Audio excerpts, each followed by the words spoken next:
Teman-teman sekalian, Allah yang maha suci, maha pemurah, maha kaya, maha tinggi, menginginkan kita selalu selamat dan selalu dekat dengannya. Segala bentuk ibadah, dan ibadah itu definisinya adalah semua niat, semua perkataan, semua perbuatan yang dicintai dan diperintahkan oleh Allah Sang Pencipta. Dia menginginkan dengan ibadah-ibadah ini agar setiap hambanya menjadikan sebagai fasilitas mendekatkan diri kepadanya. Dan ini terbuka untuk siapa saja, laki-laki, perempuan, asal dia beriman kepada Allah, dia melakukannya, maka dia akan dapat.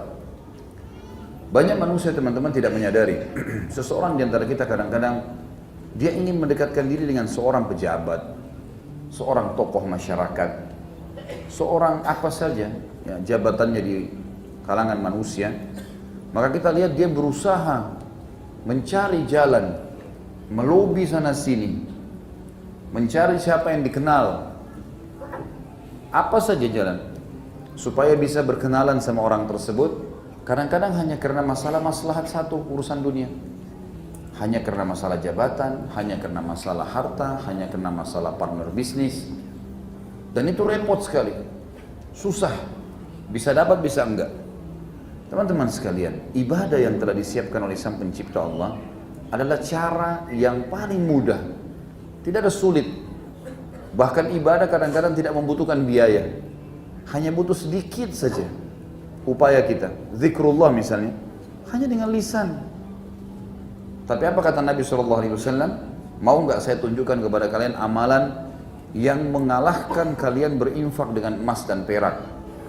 Lebih besar pahalanya, bahkan mengalahkan pahala daripada kalian menebas leher musuh kalian dan musuh kalian menebas leher kalian. Artinya jihad, kita membunuh musuh atau kita dibunuh mati syahid. Kata para sahabat, tentu ya Rasulullah. Kata Nabi SAW, lisanmu selalu berzikir kepada Allah, itu saja. Lagi jalan, subhanallah, alhamdulillah, wa la ilaha illallah, Allahu akbar, astaghfirullahil azim, la hawla wa la quwata illa billah. Sampai kata Nabi SAW, saya mengucapkan sekali subhanallah, walhamdulillah, wa la ilaha illallah, Allahu akbar, lebih saya cintai daripada terbitnya matahari. Karena Nabi SAW tahu bagaimana nilainya ini.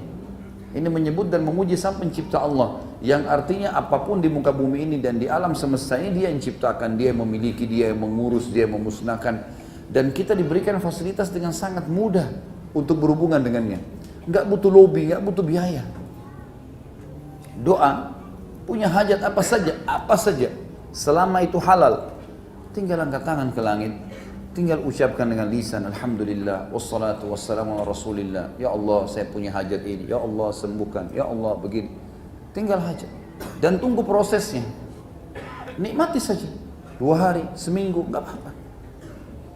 Karena kata Nabi SAW akan datang nanti orang-orang pada hari kiamat, diberikan pahala bergunung-gunung, banyak sekali. Pada saat diberikan, mereka bertanya kepada para malaikat, dari mana ini? Pahala apa ini? Kayaknya kami nggak tahu nih ibadah apa ini. Maka kata para malaikat, ini doa-doa kalian yang belum kalian dapat jawabannya di dunia.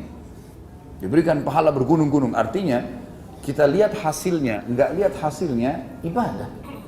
Ada pahalanya di sisi Allah hari kiamat. Maka pada saat itu, semua mereka berharap agar semua doanya di dunia belum dijawab sama Allah, biar disimpankan pada hari kiamat, karena besarnya pahala itu. Nggak ada modalnya. Sholat 5 waktu, hanya sekedar azan ke masjid 10 menit, 15 menit, nggak berat, ringan, sudah cukup. Kata Nabi SAW, bagaimana kalau depan rumah kalian ada sungai yang mengalir dengan deras, kalian mandi sehari 5 kali, apakah tertinggal kotoran di badannya? Kata para sahabat, tentu tidak ya Rasulullah. Kata Nabi SAW, begitulah perumpamaan 5 waktu sholat, ringan, mudah. Baca Quran, bacalah, kata Nabi SAW, siapa yang baca 10 ayat Al-Quran, 10 ayat di malam hari, maka Allah akan berikan kepadanya 1 kintor. Dan 1 kintor lebih baik daripada dunia dan seluruh isinya. Kata Nabi SAW dalam hadis lain, maukah seseorang di antara kalian menuju ke Buthan dan Aqiq, 2 lembah di Madinah yang sering dilewati oleh unta-unta liar, tidak ada pemiliknya. Maka kata Nabi SAW, mau nggak kalian kedua lembah itu, kemudian kalian dapat 2 ekor unta, dan 2 ekor unta betina besar berwarna merah. sempurna. Harganya mahal sekali ini. Ini harganya mungkin bisa 500 juta, tergantung lah. Ya. 1 ekor berarti 1 miliar lah. Mau nggak kalian dapat itu?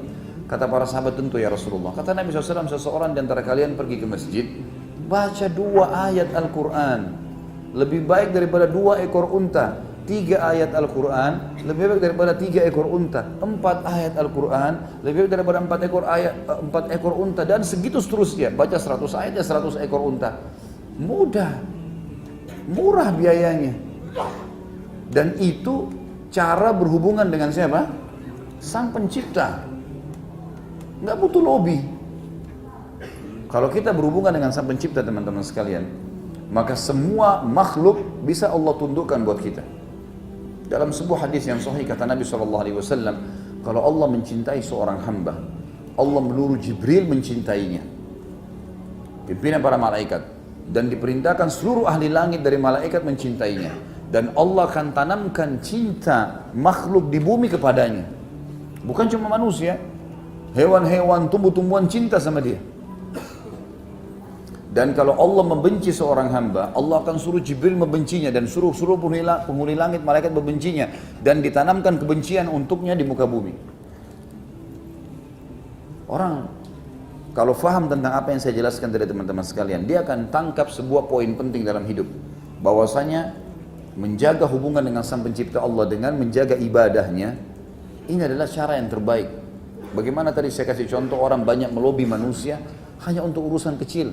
Allah bisa menyembuhkan penyakit kita, Allah bisa membuat kita kaya raya, Allah bisa memberikan kesehatan seumur hidup, Allah bisa memberikan jodoh yang terbaik, Allah bisa memberikan segala-galanya. Sampai para sahabat kalau sendalnya putus berdoa kepada Allah, ya Allah sendal saya putus gantikan. Manja sama Allah subhanahu wa ta'ala. Allah ingin itu. Mengerengek, minta. Kadang-kadang ada orang di antara kita teman-teman tidak mau minta mobil sama Allah.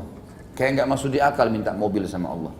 Atau nggak masuk di akal minta baju sama Allah. Padahal kalau kita pakai baju, apa yang kita baca? Alhamdulillahilladzi kasanihi hadzal thawb.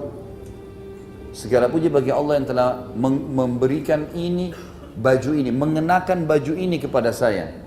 Wa razaqanihi, dan menjadikan itu sebagai rezeki buat saya, min ghairi haul minni wala quwwah, tanpa daya dan kekuatan dariku. Jadi kita pakai baju pun itu dengan upaya itu dari hasil, ya, karunia dari Allah. Enggak ada hubungannya sama kita sama sekali. Teman-teman sekalian, menjaga hubungan dengan Sang Pencipta adalah satu hal yang penting sekali. Dan ini ibadah sudah dibuatkan sama kita dengan beragam macam, kata ulama, bukan satu macam agar manusia tidak jenuh. Ada doa, ada zikir, ada jihad, ada baca Quran, ada bakti dengan orang tua, ada jenguk orang sakit, ada majelis ilmu, ada semuanya, macam-macam. Dan semuanya bersaing pahalanya. Bersaing bagaimana kita bisa mendapatkan karunia dari Allah SWT. Dan hadis mulia, hadis qudsi yang sudah kita tahu, kata Nabi SAW, Allah berfirman, kalau seorang hamba mendekatkan diri kepadaku sejengkal, aku sesiku. Kalau dia sesiku, aku selengan atau sedepa. Kemudian kalau dia berjalan kepadaku, aku berlari menuju kepadanya. Allah Subhanahu wa ta'ala malah membuka peluang bagi siapapun yang mau dekatkan diri kepadanya. Hanya tinggal mau atau tidak saja. Dan murah, mudah, semuanya. Makanya dalam hadis juga kata Nabi SAW, ad-dinu yusr, agama ini mudah. Mudah sebenarnya, asal orang mau lakukan. Gitu kan? Bagaimana bisa teman-teman sekalian kita terus berharap dengan satu manusia yang kadang-kadang untuk menikah dengan dia saja susah sekali rasanya. Meminta, merengek, merayu, juga ditolak. Orang seperti ini karena tidak paham, coba nggak usah merayu, nggak usah apa-apa, sujud kepada Allah, minta Allah lunakkan dia. Dia akan datang kepada kita. Tapi kita nggak lakukan itu, fasilitasnya ada. Terlilit utang, ngerengek bersama manusia, pindah sana sini. Saya pernah ceritakan orang saleh dari kalangan tabi'in yang pernah pengusaha besar, bangkrut, total sampai jadi pengemis 2 tahun. Keliling-keliling, minta-minta bantuan, sampai dia tiba di satu masjid, Jami' Baghdad. Kemudian dia masuk, ada orang-orang miskin lagi terima banyak paket. Lalu kemudian dia datang, dia tanya mereka, karena sudah susah. Dia bilang, siapa yang kasih kalian itu? Paket besar-besar dikasih, macam-macam isinya. Itu orang di depan sana yang lagi sholat, lagi duduk tuh. Minta sama dia, dia akan kasih apa saja. Orang soleh datang ke sana. Dia bilang begitu saya mendekat, Allah memberikan pelajaran kepada saya setelah 2 tahun pengalaman. Saya mendekat ternyata orang kaya itu lagi mengangkat tangannya ke langit sambil merengek, ya Allah berkahi, ya Allah berikan, ya Allah tambahkan. Lalu dia bilang, ngapain saya minta sama orang ini? Orang ini sendiri merengek sama yang di atas. Padahal saya juga bisa seperti dia, tinggal angkat tangan ke langit. Semenjak itu teman-teman sebulan non-stop berdoa kembali semua kekayaannya. Cuma manusia kadang-kadang buru-buru. Dia kalau lobby manusia, dia bisa sabar. Ngajukan penaikan jabatan, dia sabar. Ajukan masuk ke kantor di rootnya, dia nggak mungkin ketuk-ketuk, dibiarin. Paling cuma nanya, asistennya, sekretarisnya, nggak berani nanya ke sana. Tapi kalau sama Allah protes. Padahal Allah yang membuat darahnya mengalir di urat sarafnya, yang membuat dagingnya dan ototnya melengket di tulangnya, yang memberikan sumsum dalam tulangnya, yang membuat dia bisa bernafas, yang bisa dia melihat. Bagaimana manusia melupakan hal yang besar lalu datang kepada hal yang kecil? Tunduk kepada Sang Pencipta teman-teman sekalian akan membuat seluruh makhluk ditundukkan oleh Allah untuk kita. Ini kata rahasia sederhana tapi banyak orang tidak fahamin dan tidak diamalkan. Coba rombak semuanya. Sebelum ke dokter berdoa sama Allah supaya dokter itu jadi penyebab sembuh. Sebelum masuk ke restoran minta sama Allah supaya dapat makanan yang terbaik supaya kita dapat makanan. Sebelum menikah minta agar pasangan ini menjadi terbaik buat kita. Agar Allah berkahi. Sebelum punya anak, ya Allah karuniahi kepada saya seperti para nabi-nabi, anak-anak yang soleh. Dan seterusnya, semuanya. Sebelum kuliah sudah menyampaikan kepada Allah, ya Allah jadikan yang saya pilih jurusan ini bermanfaat buat saya di agama saya. Mudahin semuanya. Saya berulang kali praktekin ini, teman-teman sekalian. Saya mau buat sesuatu, sebelum saya lakukan saya minta, ya Allah mudahkan ini semudah-mudahnya. Contoh, berulang kali saya mau pergi umrah, ya Allah mudahkan semudah-mudahnya dan berkahi sampai saya pulang. Tidak pernah satu kali pun teman-teman saya temukan kesulitan, tidak pernah. Dari pengurusan visanya, dari tiketnya, saya mau pindah, tiba-tiba terfikir, kayaknya saya mau upgrade ke bisnis deh. Ada jemaah datang, biar saya yang upgradein tiketnya.